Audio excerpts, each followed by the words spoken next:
मैंने देखा है आपकी पर्सनल लाइफ में जब आपको छुटकारे की जरूरत होती है, उसके पीछे आपका पर्सनल फेथ अगर नहीं है, वो छुटकारा आप नहीं पा सकते। आप डिले हो सकते हैं, इनकम्प्लीट हो सकते हैं अपने छुटकारे में।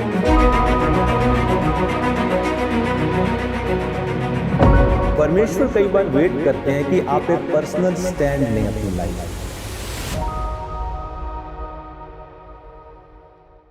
में। मत्ती 8 उसकी 5 आयत में लिखा, जब वह कफरनहूम में आया तो सूबेदार ने उसके पास आकर उससे विनती की, हे प्रभु, मेरा सेवक घर में लकवा रोग से दुखी पड़ा है।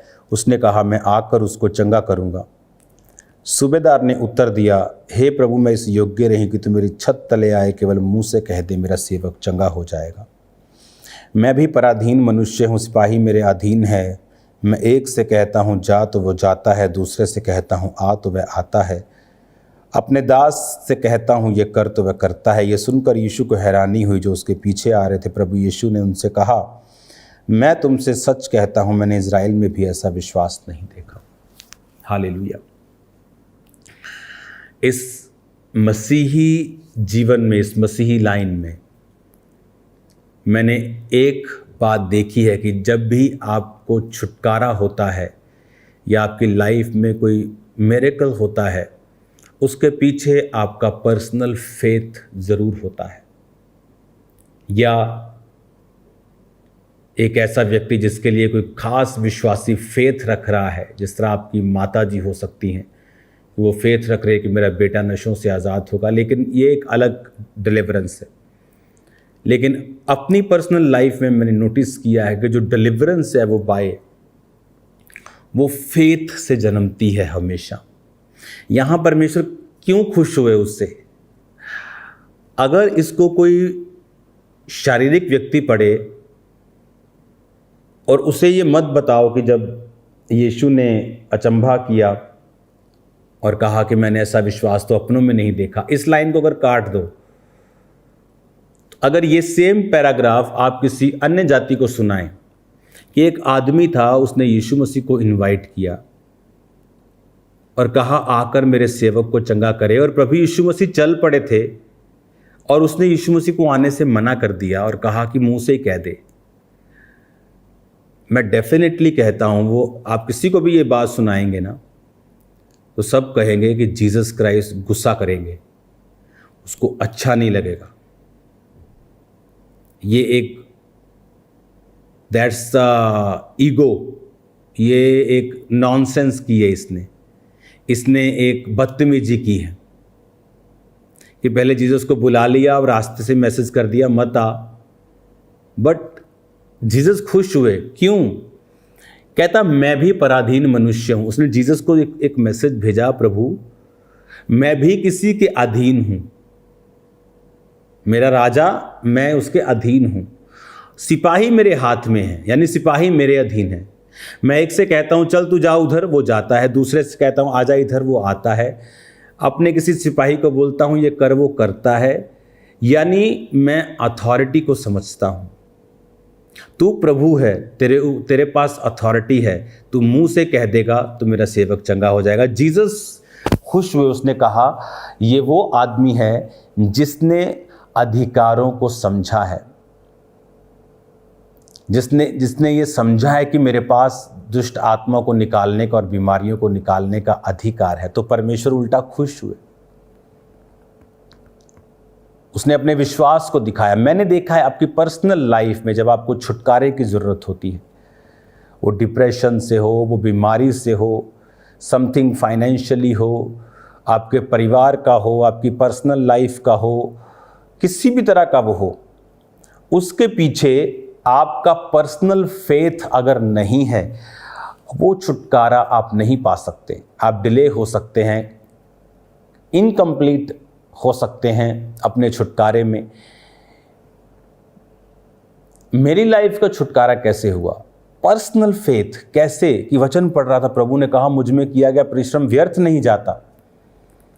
वो बात मेरे दिल में घुस गई। मैंने कहा प्रभु में किया गया परिश्रम व्यर्थ नहीं जाता।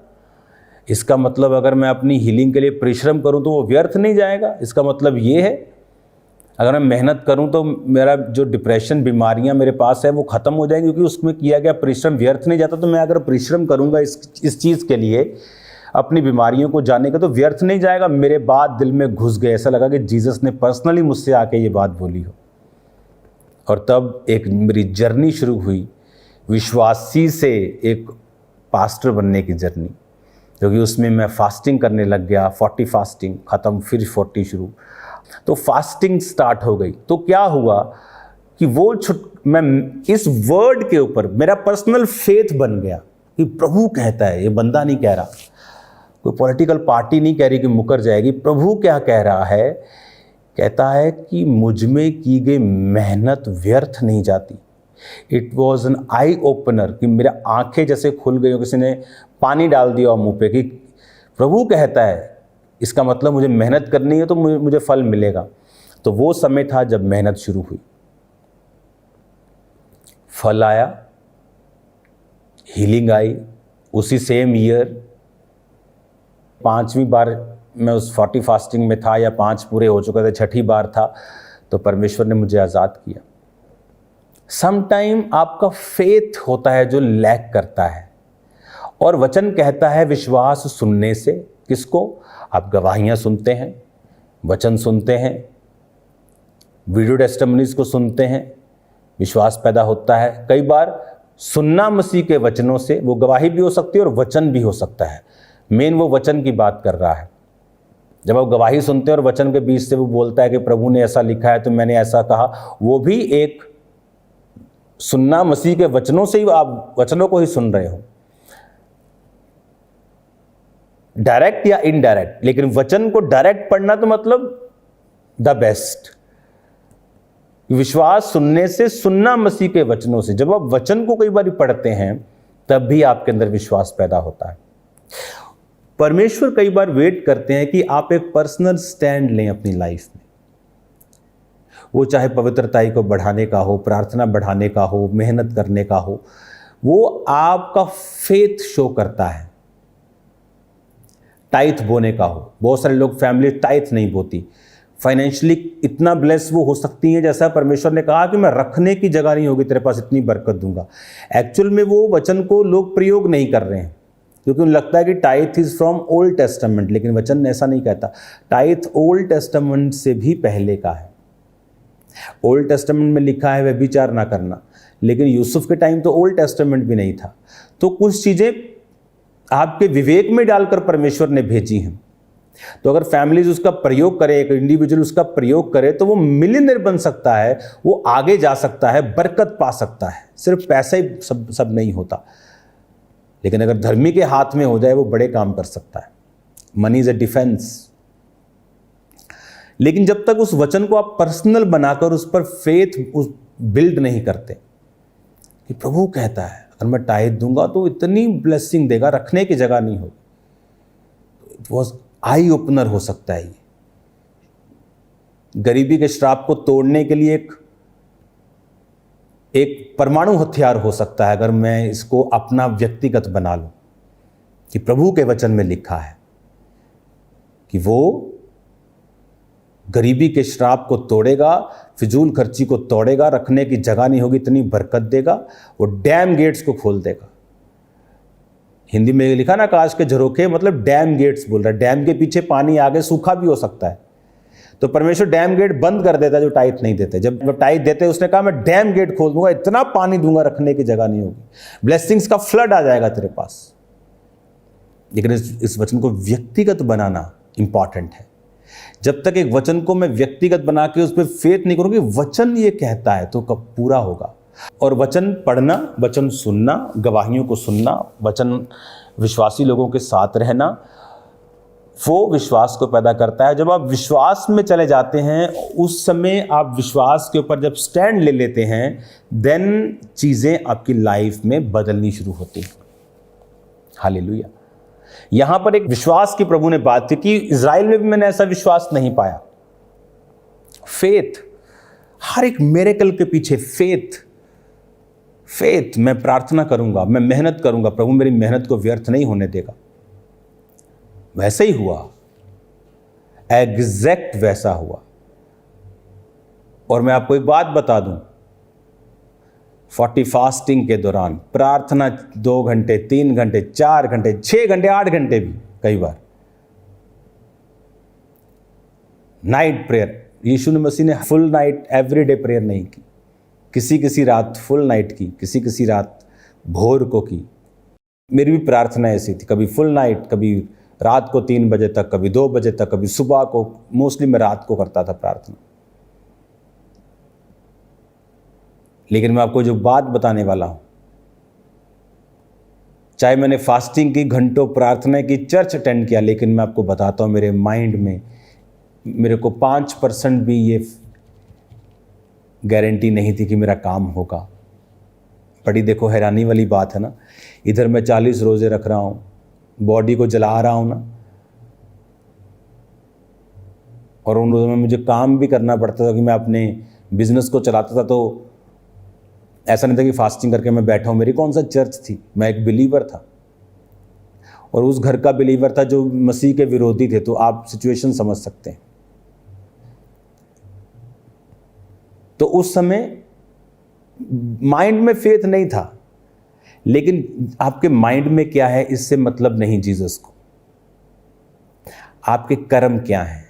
माइंड में शैतान कुछ भी डाल सकता है, आपको लग सकता है ये काम नहीं होगा। अब अब्राहम के माइंड में क्या था कि अब नहीं होगा, और जब प्रभु ने कहा ये होगा, उसने कहा इश्माएल तेरी दृष्टि में बना रहे, कि अब क्या बेटा होगा, ये बूढ़ी होगी, मैं बूढ़ा हो गया, उसका मासिक धर्म बंद हो गया। लेकिन मायने ये किया कि अब्राहम अभी भी प्रभु की उपस्थिति में था, खुश था, आराधना कर रहा था।